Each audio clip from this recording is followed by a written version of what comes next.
Recording in progress.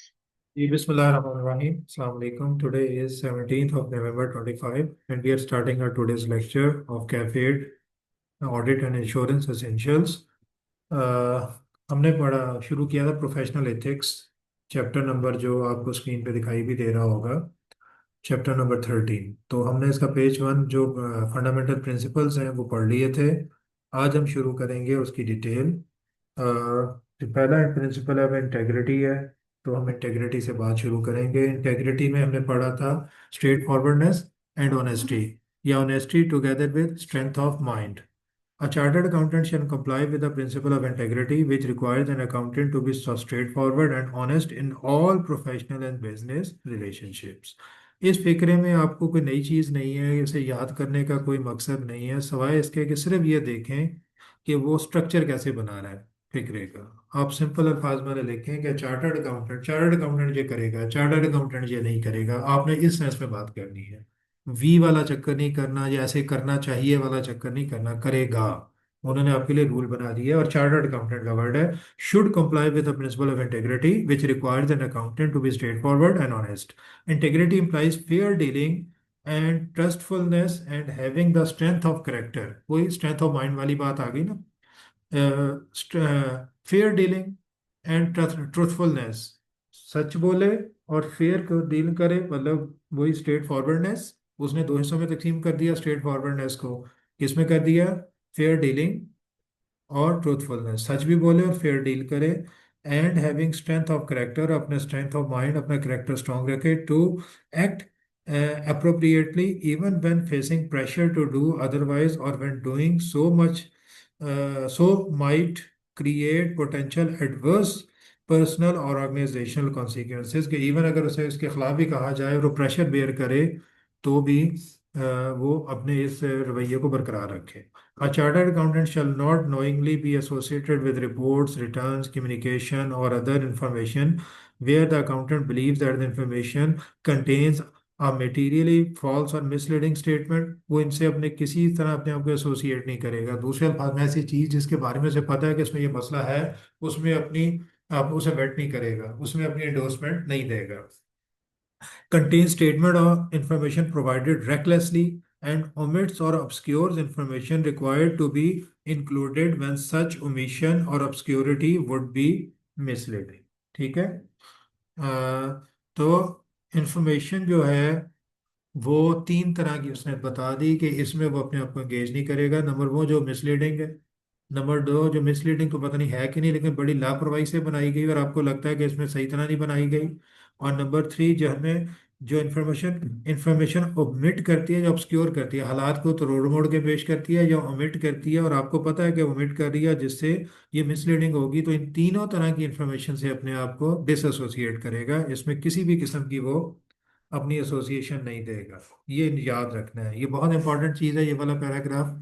तो दो बातें हो गई। नंबर वन कि वो क्या करेगा, फेयर डीलिंग करेगा और ट्रूथफुलनेस के साथ करेगा। और number to strength of mind वाली बात की उसने कि अपना करेक्टर स्ट्रांग रखेगा। और करेक्टर स्ट्रांग रखने का तरीका उसने क्या बताया कि तीन तरह की इंफॉर्मेशन को वो ओन नहीं करेगा। ये आपने याद रखनी है। If a chartered accountant provides a modified report in respect of such a report, return, communication or other information, he is not in breach of the above requirement। लेकिन वो कह रहा है कि खामोश नहीं रहेगा और उसमें अपने आप को वेट नहीं करेगा। लेकिन अगर वो कहता है उसने देखी है, उसने कहा जी मैं मॉडिफाई कर रहा हूँ अपनी रिपोर्ट को। मॉडिफाई करने का मतलब क्या था? अपनी ऑब्जर्वेशन दे रहा है कि भाई ये इन्फॉर्मेशन ठीक नहीं है। तो इसका मतलब ये नहीं है कि आपने गलत इन्फॉर्मेशन से अपने आप को एसोसिएट कर दिया। मतलब वो आपको एक ऑप्शन दे रहा है। ऑप्शन का दे रहा है होना भी ऐसी चाहिए कि आपको ये नहीं करना कि खामोश रहो, आपको ये नहीं करना कि खामोशी से क्लीन रिपोर्ट दे दो। अगर आपको लगता है कि इन्फॉर्मेशन गलत है और आप उस पर अपनी मॉडिफाइड रिपोर्ट दे के मैंशन करते हो इन्फॉर्मेशन गलत है, तो इसका ये मतलब नहीं है कि आप उससे अपने आप को एसोसिएट कर रहे हो। एसोसिएट तो कर रहे हो लेकिन आप जायज़ तरीके से एसोसिएट कर रहे हो। तो ये आप कर सकते हो। आप मॉडिफाइड रिपोर्ट दे सकते हो, अनमॉडिफाइड रिपोर्ट नहीं दे सकते, उन पर साइन नहीं कर सकते खामोशी से, अगर आपको लगता है उन तीनों में से कोई एक चीज़ इसमें मौजूद है। ठीक है। तो मॉडिफाइड रिपोर्ट वो क्लैरिफाई कर रहा है कि कहीं लोग यही ना डर जाएं कि इसका मतलब है कि हमने बोलना ही नहीं है, ना अच्छा ना बुरा, ना मतलब पिन पॉइंट भी नहीं करना करा, नहीं ये बात नहीं है। जब आप मॉडिफाइड रिपोर्ट देते हो तो वो जायज़ है, वो आपको अलाउड है। लेकिन क्लीन रिपोर्ट ना दो या खाम खा साइन ना करो जानते बूझते हुए। When a chartered accountant becomes aware of having been associated with information described above, the accountant shall take steps to be disassociated from the information। और अगर आपने एसोसिएट कर लिया अपने आप को और बाद में आपको ऐसे कहीं से इंफॉर्मेशन मिली कि तो गलत है, तो फौरन अपने आप को डिसोसिएट करो, ऐसे स्टेप्स लो जिससे लोगों को बताओ कि मैं इस इंफॉर्मेशन से अपने आप को विड्रॉ कर रहा हूँ। अपनी जो मैंने वेटिंग की थी या मैंने साइन किए थे, तो उसने क्या बात किया, अब इसमें मोटे मोटे पॉइंट बताओ। पहले तो उसने एक्सप्लेन किया कि इंटेग्रिटी होती क्या है। वो स्ट्रेंथ ऑफ माइंड और स्ट्रेट फॉरवर्डनेस को उसने 3 वर्ड्स में कर दिया है। फिर उसने कहा कि ये 3 तरह की इंफॉर्मेशन है, इससे वो कभी अपने आप को एसोसिएट नहीं करेगा।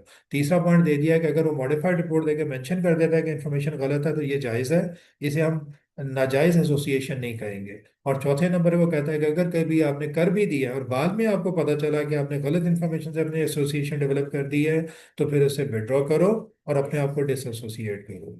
अप्रोप्रिएट स्टेप्स लो। ये 4 पॉइंट्स अपने जहन में रखें।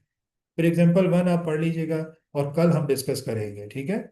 आपने दोनों एग्जाम्पल्स पढ़नी है और कल आपने मुझे बताना है फिर कि आपको क्या समझ आई। कल हम इसे डिस्कस करेंगे फिर practical considerations. Sometimes accountant may make inadvertent errors or have an honest difference of opinion.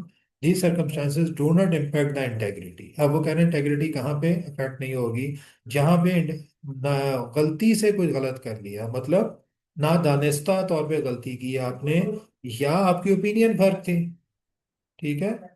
तो हम ये मत नहीं कहेंगे कि डिसऑनेस्टी आपने किया, मतलब कि इन्फॉर्मेशन गलत थी। गलत तो नहीं थी, इन्फॉर्मेशन डिफरेंट थी, लोग उसे एग्री नहीं करे, आपने कहा नहीं मैं तो एग्री करता हूँ। लेकिन एग्री करने के बाद आपके पास जवाब मौजूद है, लॉजिक्स मौजूद है, तो हम ये नहीं कहेंगे कि आपने इंटेग्रिटी को जेपरडाइज किया। इंटेग्रिटी कब जेपरडाइज होगी, जब आपको गलत लगेगी और फिर भी आप उसे वेट करना। इंटेग्रिटी उस वक्त जेपरडाइज हो, ठीक है। तो वो कह रहा है कि हालात में अगर आपने गलती की है तो हमेशा ये नहीं कहते अपनी इंटेग्रिटी को कॉम्प्रोमाइज किया, गलती की, गलती तो हो जाती है। या फिर आपकी ओपिनियन ही ये थी कि ये ठीक है बिल्कुल, मुझे तो इसमें कोई एतराज नहीं, गलत चीज़ नजर नहीं आती, ऑल बाद में गलत साबित हुई, लेकिन आपने उस वक्त ये साबित कर दिया कि मैंने कोई बैड इंटेंशन से नहीं कहा था, मैंने अपनी फेयर ओपिनियन दी थी, तो इससे इंटेग्रिटी जेपरडाइज नहीं हो। ये दो बड़ी मजेदार चीजें हैं, एरर और ओपिनियन, और ट्रू ओपिनियन। तो हम उसे कहते हैं ये इंटेग्रिटी को कॉम्प्रोमाइज करने वाली की बात नहीं है। However integrity can not accommodate deceit or subordination of principles values and standard. लेकिन इंटेग्रिटी जो है वो धोखा नहीं दे सकती, अकोमोडेट नहीं कर सकती धोखे को, और सबऑर्डिनेशन ऑफ प्रिंसिपल, प्रिंसिपल को सबऑर्डिनेट कर दो, प्रिंसिपल पे छा जाओ, प्रिंसिपल के अगेंस्ट चले जाओ, तो वैल्यूज और स्टैंडर्ड के, तो इसे आप इंटेग्रिटी से जस्टिफाई नहीं कर सकते कि जी प्रिंसिपल फॉलो नहीं हो रहा। आप कहते हैं जी मेरे ख्याल में बिल्कुल ठीक हो रहा है कि फॉलो नहीं हो रहा, भाई वो आपका मसला नहीं है। प्रिंसिपल बना दिया गया, वो हर सूरत फॉलो होना है, ठीक है। तो आपने ये, वहां आपकी ओपिनियन हो सकती है कि ये प्रिंसिपल ठीक नहीं है, ये प्रिंसिपल होना नहीं चाहिए, लेकिन है भी, लॉ के मुताबिक इफेक्टिव है। तो आप ये कहोगे नहीं जी मेरे ख्याल में नहीं होना चाहिए, तो मैं तो एग्री नहीं करता, लिहाजा ये बिल्कुल ठीक किया आपने, ये आप नहीं कह सकते। ये इंटेग्रिटी को जेपरडाइज करने वाली बात ही है। इंटेग्रिटी एक प्रिंसिपल के अगेंस्ट अपनी ओपिनियन को कंफर्म नहीं कर सकती, ठीक है। तो ये बहुत ख्याल करना है कि प्रिंसिपल कह रहे हैं ये काम ऐसे ही करना है, उन्होंने ऐसे नहीं किया, और आपकी राय में भी यही है कि हाँ प्रिंसिपल तो यही कहता है, लेकिन इन्होंने अपने लिहाज से लॉजिकली ठीक बात कर रहे हैं, तो भाई इस वक्त आपने लॉजिक पे नहीं जाना, ठीक है, क्योंकि प्रिंसिपल बहुत क्लियर है कि ऐसे ही करना है। तो लॉजिक पे कब जाना है, जब प्रिंसिपल आपको दोनों चीजें अलाउ करता है कि ऐसे कर लो या ऐसे कर लो। अब उन्होंने जो कोर्स अडॉप्ट किया है वो आपकी ओपिनियन में ज्यादा बेहतर है, जबकि कुछ लोग कहते हैं नहीं दूसरा कोर्स ऑफ एक्शन बेहतर था, ये तो गलत कर रहे हैं। अब आपकी ओपिनियन है कि नहीं इनका तरीका ठीक है, within keeping themselves and yourself within principles, तो आप इंटेग्रिटी को फॉलो करो। लेकिन अगर प्रिंसिपल बड़ा क्लियर है कि नहीं करना और वो फिर भी कर रहे हैं, तो आप अपनी ओपिनियन पे हाँ तुम ठीक कर रहे हो, भाई प्रिंसिपल तो बना ही ठीक नहीं है, अब ये नहीं कर सकते, ठीक है ना।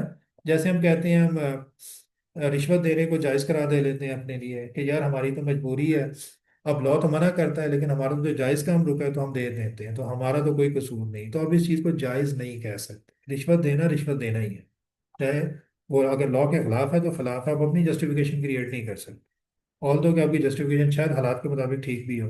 अच्छा जी, उसके बाद आगे उसने क्या बात की,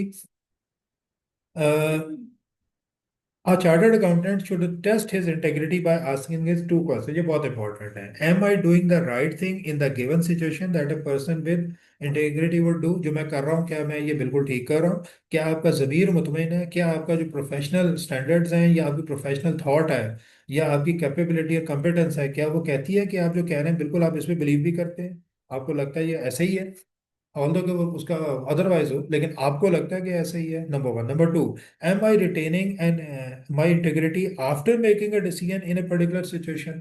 एक तो जब आप डिसीजन ले रहे हैं उस वक्त क्या आपको अपने आप पे बिलीफ है कि जो आप कह रहे हैं ये ठीक है, यही बेहतरीन है? और नंबर टू, जब डिसीजन ले लिया तो उसके बाद भी पर्टिकुलर सिचुएशन में आपको लगता है कि मैं अपनी इंटेग्रिटी मेंटेन कर रहा हूँ? पर्टिकुलर सिचुएशन का मतलब है कि हालात ऐसे हैं जिसमें आपका फायदा भी है और उसमें आपने डिसीजन ले लिया, तो उसके बाद क्या अभी भी आपका ज़मीर और आपकी प्रोफेशनल जो एक सेंस है वो आपको कहती है, जजमेंट ये बताती है कि नहीं आपने ठीक किया है? अब इसे इस सेंस में लेंगे जैसे मुझे कहीं से 2 लाख रुपए का फायदा हो रहा है, अब एक काम मैं कर रहा हूँ और मुझे बिल्कुल कंफर्म है कि जो कर रहा हूँ मैं बिल्कुल ठीक कर रहा हूँ, दूसरी ओपिनियन तो मैं मानता ही नहीं, तो फिर तो मैं इंटेग्रिटी पे हूँ.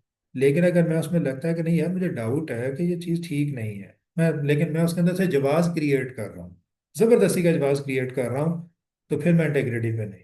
मुझे मेरा तो 2 लाख पे नजर है. जैसे फॉर एग्जांपल वो अक्सर मैं मिसाल दिया करता हूँ बनी इसराइल की, वो मछलियों वाली, याद है? सुनी हुई है कि नहीं? कि वो सैटरडे को मछलियां नहीं पकड़नी. अब मुझे मुझे नहीं पता कि लगता कि जितनी तेज कौम थी बनी इसराइल को, उन्हें पता नहीं होगा कि हम जो कह रहे हैं हम बिल्कुल दिल से कह रहे हैं या हम गोल कर रहे हैं बात. उन्हें भी पता था कि अल्लाह ताला ने जब फरमाया है कि हफ्ते को नहीं पकड़नी तो क्या मतलब है, ये नहीं कहा था हफ्ते को हाथ नहीं लगाना. मतलब यह था कि कोई ऐसी एक्टिविटी नहीं करनी कि हफ्ते को मछलियां आपके काबू आए, किसी भी तरह नहीं करनी. उन्हें पता था, लेकिन उन्होंने बात को लीगली गोलमोल करने की कोशिश की, तो वो इंटेग्रिटी पर नहीं थे. ठीक है ना? तो लेकिन वही वाली बात है कि इससे फिर ये चीज़ ही निकलती है कि माल का दारोमदार नियतों पर है. एक चार्टर्ड अकाउंटेंट जब फाइनेंशियल मैटर में अपनी ओपिनियन देगा उसकी ओपिनियन किसी और बेस पे होगी. एक आम बंदा जो एक इंजीनियर है, डॉक्टर है, वो अगर अपनी ओपिनियन देगा उसकी बिल्कुल डिफरेंट होगी. तो अगर दोनों ने एक ही जैसी ओपिनियन ली है, बिल्कुल एक जैसी, और वो गलत थी, तो मेरा ख्याल है क्यामत वाले, और फाइनेंशियल मैटर पे थी, तो क्यामत वाले दिन इंजीनियर तो बच जाएगा, उसे तो जवाब मिल जाएगा मैंने जो सोचा था, अल्लाह ताला मैंने तो अपने हिसाब से बिल्कुल ठीक सोचा था, मुझे तो अकाउंटिंग का नहीं पता था. लेकिन अकाउंटेंट वो जवाब नहीं ले सकेगा. अकाउंटेंट से पूछा जाएगा तुम्हें तो सब कुछ पता था, तुम्हारी बात ही मानते कि तुम्हें नहीं पता. एक बच्चा गलती करता है हम कहते हैं बच्चा है, एक बड़ा अगर वही बात करता है हम कहते हैं ना ना ये तो जानबूझ के कर रहा है, ये इतना मासूम नहीं है. तो हालात के मुताबिक आपकी इंटेग्रिटी चेंज हो जाती है.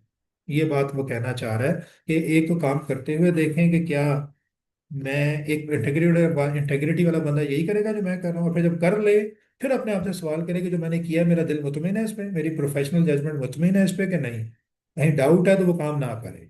जरा सा भी डाउट है ना कि मैं इंटेग्रिटी मेंटेन नहीं कर रहा, मेरा मकसद कुछ और ही बनता जा रहा है, दोस्तों को फेवर देना बन रहा है, फाइनेंशियल बेनिफिट बन रहा है, जबकि मैं डाउटेड हूँ कि जो मैं कर रहा हूँ वो ठीक नहीं है, तो वो ना करे. ठीक है? ऑब्जेक्टिविटी आ गया. चार्टर्ड, अच्छा इसमें आपने बुलेट पॉइंट बना लेने हैं अपने, ठीक है ना? 5-6 ही बनते हैं बस, बुलेट पॉइंट बनाने हैं, उन्होंने जहन में रखना. Objectivity, a chartered accountant shell comply with the principle of objectivity which require an accountant not to compromise professional or business judgment because of bias, conflict of interest or undue influence of other. तो 3 चीजें, ठीक है? बायस, conflict of interest और undue influence. ठीक है? बायस, मैं दोस्तों में नवाज रहा हूँ, आप ये कह लें मैं बायस्ड हूँ. Number two, conflict of interest, वो दोस्तों वाला चक्कर भी आएगा लेकिन बेसिकली यहाँ पे कि मेरा अपना फायदा कुछ हो रहा है. और नंबर थ्री, अनड्यू इन्फ्लुएंस, मैं करना तो नहीं चाह रहा लेकिन कोई मुझ पे इतना प्रेशर डाल रहा है, मैं उसके प्रेशर में कर. ठीक है ना? तो 3 चीजें उसने बताई हैं, तीनों ज़हन में रखनी है. अगर वो इससे इनमें कोई गलत काम करता है तो वो ऑब्जेक्टिव नहीं है, वो सब्जेक्टिव हो गया. ठीक है? और सब्जेक्ट के मुताबिक चल रहा है. अ chartered accountant shall not undertake a professional activity if circumstance or relationship unduly influences the accountant's professional judgment and regarding the that activity. Example आपने, फिर मैं बार बार कह रहा हूँ कि आपने पढ़नी है पहले, कल मैंने सारी एग्जाम्पल्स डिस्कस करेंगे अब बाद में. प्रैक्टिकल कंसिडरेशन क्या है? Chartered accountant should test his objectivity by asking these two question. अब देखें एक चीज मजेदार होती जा रही है, ऊपर भी पढ़ा है और ये भी पढ़ा है.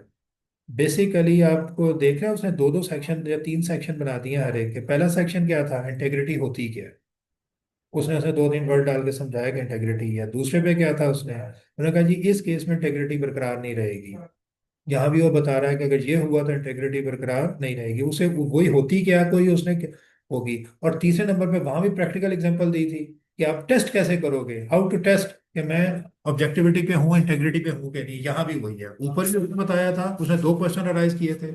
काम करते हुए सोचो कि क्या इंटेग्रिटी वाला बंदा ये करेगा जो मैं कर रहा हूँ, और नंबर 2 काम करने के बाद सोचो कि क्या मैं अभी भी सेटिस्फाइड हूँ कि नहीं हूँ। यहाँ भी उसने टेस्ट लगा दिए हैं कि आप टेस्ट कैसे करोगे। तो यहाँ का टेस्ट क्या है, what would be the decision of another equally experienced chartered accountant under the similar circumstances with access to the same information but without the other relationship or influence that have put my objectivity at risk? कि under similar circumstances dealing with the similar information एक मेरे जितना ही competent chartered accountant है, वो क्या decision लेता। मेरा तो रिलेशनशिप बन गया ना, मेरे दोस्त ने मुझे इन्फॉर्मेशन दी है और मेरे दोस्त की कंपनी है, उसका ये रिलेशनशिप ना होता, एक ऐसा बंदा जैसे बिल्कुल यही इन्फॉर्मेशन जिसके सामने रखी जाए, इन्हीं हालात में रखी जाए, और वो बंदा मेरे जितना ही कॉम्पिटेंट हो लेकिन उसका कोई ताल्लुक ना हो इस कंपनी से, वो क्या फैसला करता। मैं ये सोचूं, मतलब दूसरे अल्फाज में उसने फर्क क्या रखा। एक वो बंदा ने मेरे जैसा है, बिल्कुल हालात भी वही हैं, इन्फॉर्मेशन वही है, लेकिन उसका कोई ताल्लुक नहीं, लेकिन मेरा तो ताल्लुक है। तो क्या वो देखना ये चाह रहा है कि मेरे ताल्लुक का मेरे डिसीजन पे इम्पेक्ट तो नहीं आ रहा। तो उसने चेक क्या लगाया कि सिमिलर कॉम्पिटेंसी वाला बंदा सिमिलर सर्कमस्टांसेस में सिमिलर इंफॉर्मेशन के साथ जब डील करेगा but with no relation that I am having, तो वो क्या डिसीजन लेता है, मेरा भी वही डिसीजन होना चाहिए। दूसरे अल्फाज में, अगर मैं अपने रिलेशन को इग्नोर कर दूं तो फिर मेरा क्या डिसीजन होगा। ये उसने एक पहला टेस्ट लगा दिया है, ठीक है। नंबर 2, इसकी वर्डिंग बहुत ध्यान से देखनी है। Number 2, after making the decision have I retain my objectivity, exactly वही वाला पॉइंट, वहां भी यही था कि जब मैं कर रहा हूं तो मेरी इंटेग्रिटी क्या है, करने के बाद भी क्या मेरी रिटेन्ड है कि नहीं। यहाँ भी एग्जैक्टली वही, जब मैं कर रहा हूं तो क्या कैसे करूं, और जब मैंने कर लिया तो भी मैं देखूंगा क्या मेरी ऑब्जेक्टिविटी अभी भी कॉम्प्रोमाइज तो नहीं हो गई। दो चीजें, professional competence and due care. A chartered accountant shall comply with the principle of professional competence and due care, which requires an accountant to attain and maintain professional knowledge and skill at the level required to enhance that, ensure that a client or employing organization receives competent professional services based on current technical and professional standards and relevant legislation। ठीक है, professional competence, मैं competent हूँ। Competent कैसे होता है, मुझे laws और regulations का पता है, मेरे पास वो स्किल मौजूद है जो मैं करना चाह रहा हूँ, मेरे पास वो एक्सपीरियंस मौजूद है, नॉलेज मौजूद है, ठीक है। तो वो कह रहा है मटेरियल प्रोफेशनल नॉलेज और स्किल्स है मेरे पास, और साथ ही based on current technical and professional standards and relevant legislation. तो पहले नॉलेज और स्किल की बात कर दी और आखिर में उसने लॉज एंड रेगुलेशंस की बात कर दी कि नॉलेज भी है स्किल भी है, और नॉलेज स्किल अब आउटडेटेड नहीं है, अपडेटेड है। आज के लॉज एंड रेगुलेशंस के मुताबिक क्या मेरे पास ये नॉलेज है, प्रोफेशनल कॉम्पिटेंस ये हो गई। Act diligently and in accordance with the applicable technical and professional standards, और फिर जब एक्ट भी करे, नॉलेज तो है, नॉलेज तो फिर एक्ट भी तो करना है ना, तो एक्ट भी डिलीजेंटली करे, पूरी तवज्जो से करे, ड्यू केयर के साथ करे, स्टैंडर्ड्स के मुताबिक, स्टैंडर्ड्स को इग्नोर ना करे, जल्दबाजी में काम ना करे, पूरे स्टैंडर्ड्स के मुताबिक आगे बढ़े।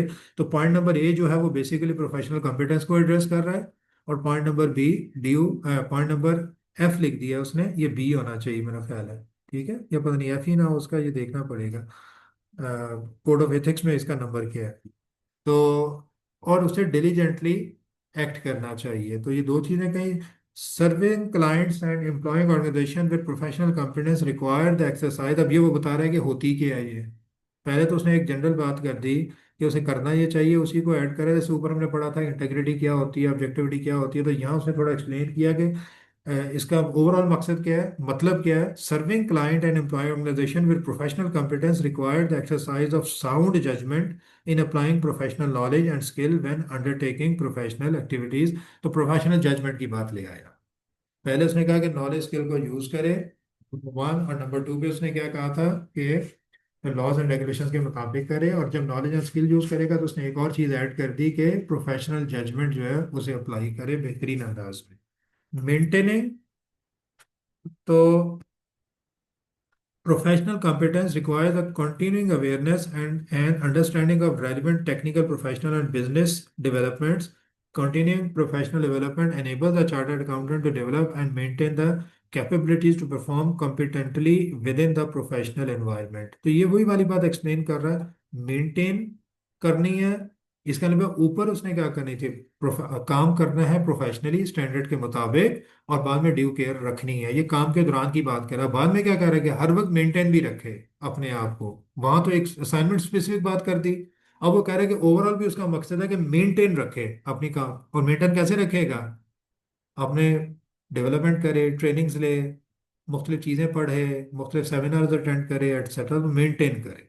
ठीक है। किसे मेंटेन करें, अपने प्रोफेशनल नॉलेज को, स्किल को। ठीक है। एक प्रोफेशनल एनवायरनमेंट के अंदर रहते हुए, जो कि जैसे पाकिस्तान में है या जहां भी वो काम कर रहा है, उस एनवायरनमेंट में रहते हुए उस एनवायरनमेंट के मुताबिक अपनी कैपेबिलिटीज को मेंटेन करें। डेवलप नहीं करें, मेंटेन करें। और डिलीजेंस, ऊपर उसने डेवलप करने की बात की थी कि वो हो तो काम करे, उसे इस्टेब्लिश करे। अब ये कह रहा है मेंटेन भी करे। और नंबर 3 पे डिलीजेंस इनकम्पास। डिलीजेंस का मतलब क्या है, responsibility to act in accordance with the requirements of an assignment carefully, thoroughly and on timely basis। तो डिलीजेंस, ड्यू डिलीजेंस का उसने कर दिया कि असाइनमेंट को केयरफुली करे, पूरी तरह करे, और एक टाइमली बेसिस पे करे। तीन चीजें, केयरफुली करे, पूरी तवज्जो से करे, according to laws and regulations, और क्या करे, विद इन टाइम करे, और एक चीज और भी है, केयरफुली। ठीक है। According with requirement of an assignment, carefully और थॉरोली। थॉरोली करें, मुकम्मल तौर पे करे, डंडी ना मारे। इतना काम करे जितना जरूरी है, ये नहीं है कि जल्दी जल्दी खत्म करें।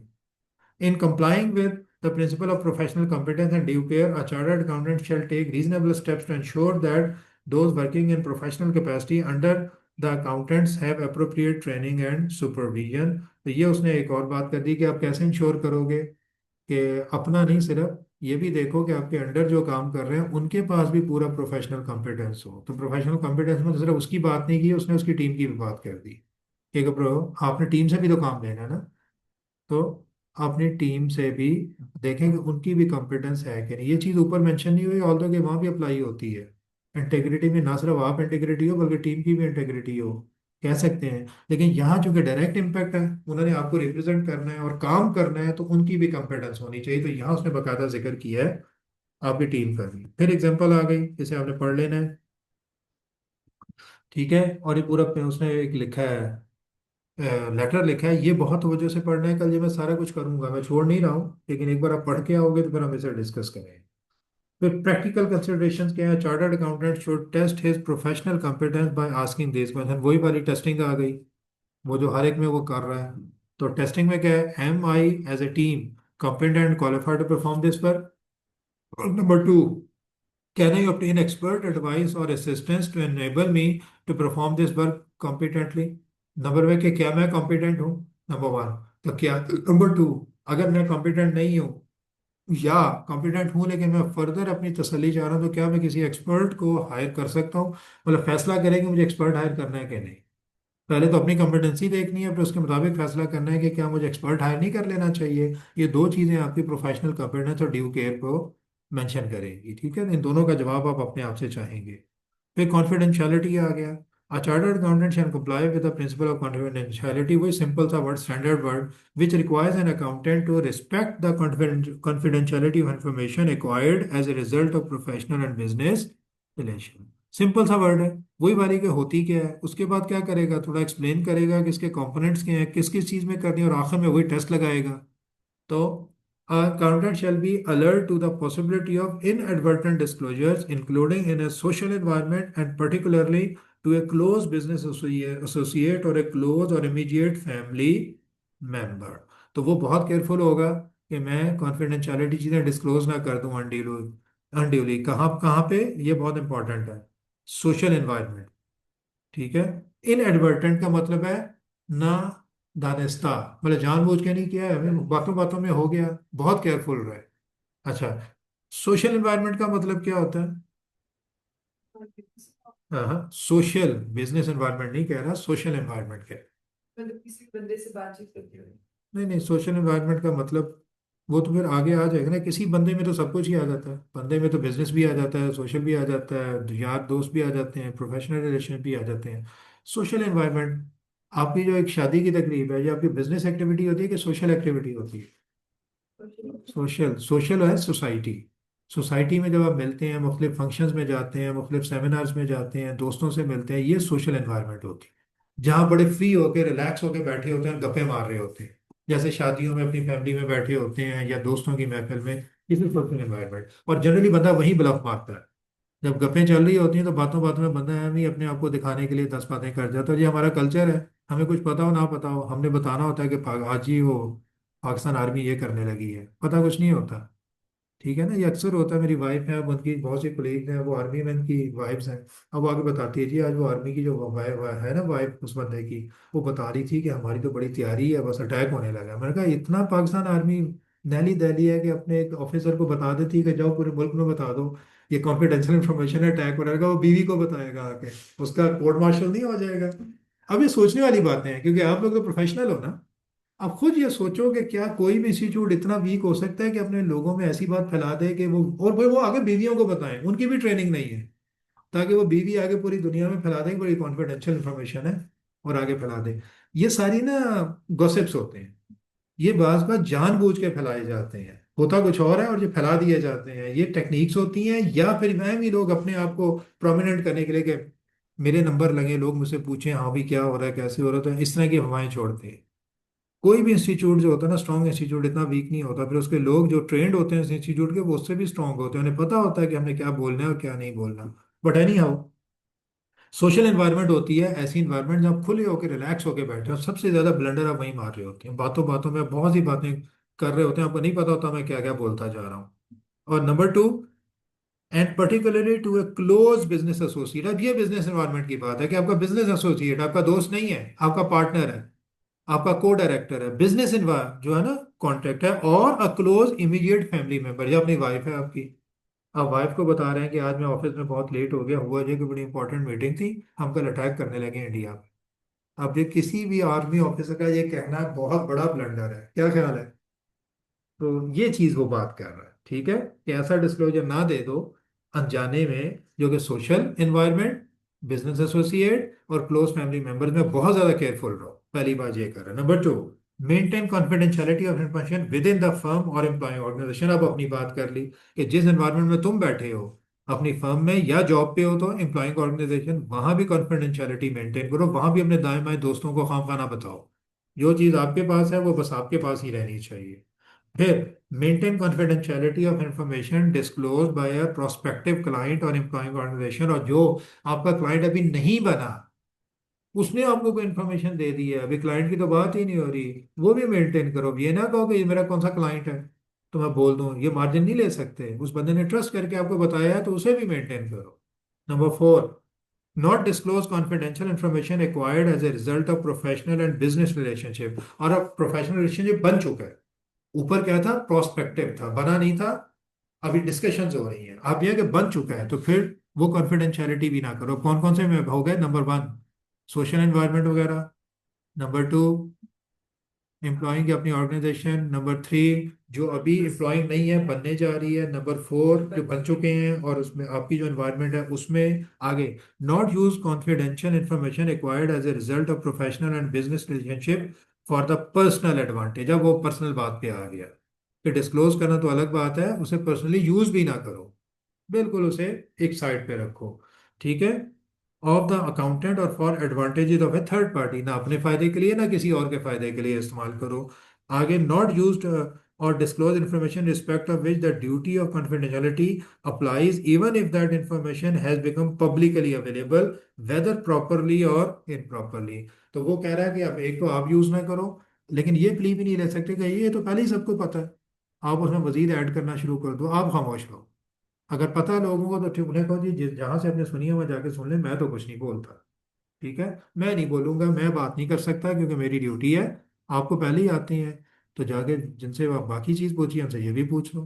ठीक है ना, लोग ये करते हैं कि आधी इन्फॉर्मेशन उनके पास होती है, बाकी आधी आपसे खंगालने की कोशिश करते हैं कि यार हमें पहले ही पता है, कौन सा तुम इतने छुपाने के चक्कर में हो, बता दो। ये भी एक टेक्निक होती है। आपने कहा ठीक है, जहां से आपको पहले पता वहीं से बाकी भी पूछ लें। तो फिर मुझसे क्यों पूछ रहे हैं?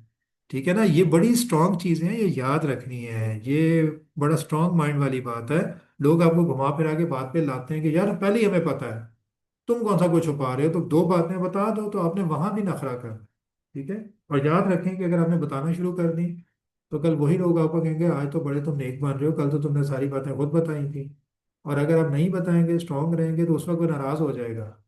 लेकिन लॉन्ग टर्म में आप देखेंगे कि लोग आप पे ट्रस्ट करेंगे।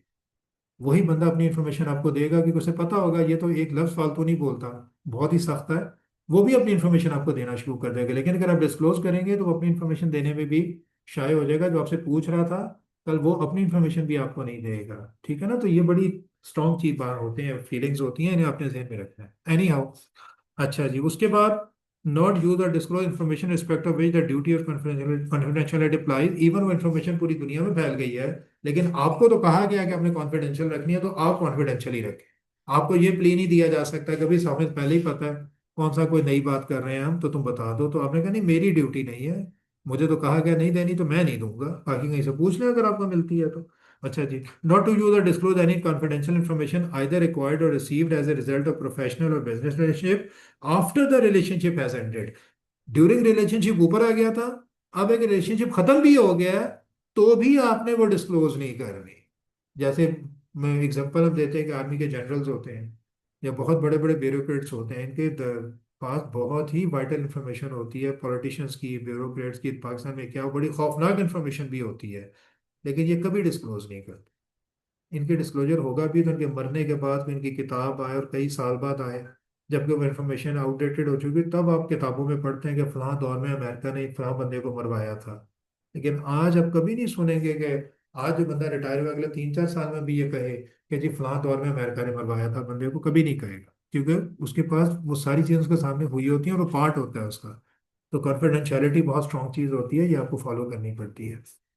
उसके बाद take reasonable steps to ensure that personnel undertake the accountant's control and individuals from whom advice and assistance are obtained respect the accountant's duty of confidentiality।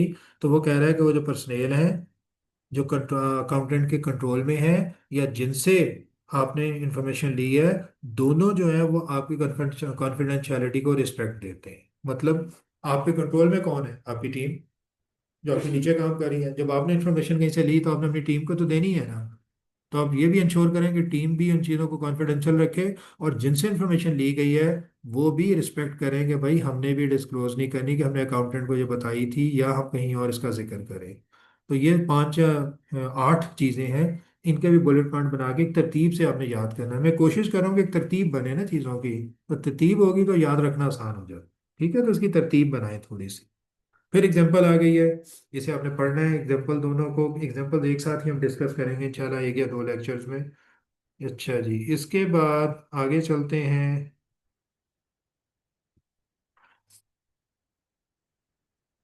Example 6 हम कल ही करेंगे, वो डिस्क्लोजर बाय लॉ और सारी चीज़ें। ठीक है जी।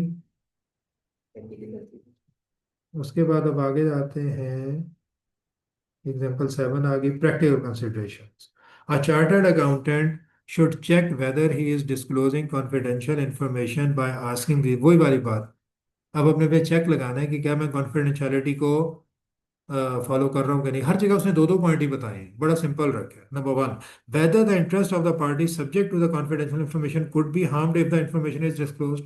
आप ये अपने आप से सवाल करें कि अगर मैं ये इन्फॉर्मेशन डिस्क्लोज कर देता हूँ, तो जिसका पार्टी की इन्फॉर्मेशन है, जिसका इंटरेस्ट है, क्या उसे हार्म होगा, क्या उसे नुकसान होगा? Number 1। Number 2, whether all the relevant facts are known and substantiated before the information is disclose. और अगर डिस्क्लोज करनी भी है, बाय लॉ ज़रूरी है या किसी भी तरह करनी मुनासिब है, तो क्या तमाम हकायक और वाक़यात को सब्सटेंशिएट कर लिया गया, मतलब उनकी तस्दीक कर ली गई है? हमें तो नहीं कि मैं गलत इन्फॉर्मेशन डिस्क्लोज कर दूं जो हकीकत ना हो। ठीक है। अब उसमें इसमें उसने बड़ा जनरलाइज कर दिया है। फैक्ट्स में बहुत कुछ आ जाता है, फैक्ट्स में ये भी आ जाता है कि क्या लॉ मुझे अलाउ करता है कि नहीं। ये भी तो फैक्ट ही है ना एक तरह का। अलाउ कर नहीं करता फिर तो करनी ही नहीं। अगर करता है तो भी आपने देखना है कि जो मैं डिस्क्लोज करने जा रहा हूँ क्या ये मेरी सिर्फ